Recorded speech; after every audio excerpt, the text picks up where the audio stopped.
भोजपुरिया भतार पलंग तूर देला हो। आदमी मोबाइल में लगी जाती है। चार्ज रिचार्ज कर दी मिल जाए। हम का रिचार्ज करेंगे। रिचार्ज से हमारा एगो बात याद आ गई। जानता हुआ हम छोटी को रही ना तो पापा मोबाइल ले ले रहना हो बटन वाला तो कहन कि पैसा नहीं खे मोबाइल में, अगर पैसा डलवाई तो हम सोची हमारा मेरी पैसा ना रहो ना।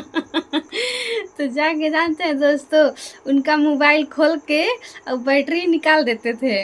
सोचते थे कि इसमें पैसा है कहाँ। खोजते थे सगरी ना, तो फिर जाके पापा से पूछते थे कि पापा मोबाइल में पैसा डाल दिला, तो कहता हाँ। बचपन में इतना ज्ञान नहीं थे कि मोबाइल में रिचार्ज से पैसा जात रहा।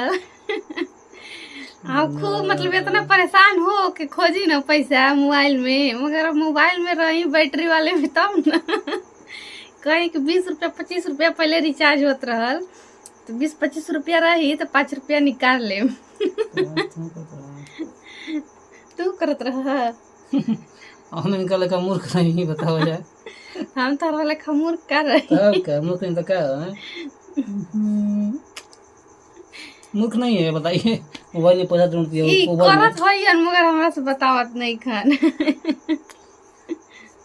ये बताओ करे को बताएगी ना कौन मोबाइल में पैसा ढूंढेगा जी?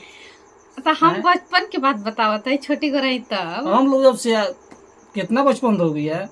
मूर्ख कहा के मूर्ख थे हम लोग को पता था कि नहीं। हम लोग मोबाइल जब चलाए थे हम लोग पढ़े लिखे थे, हम लोग को समझदारी था कि नहीं।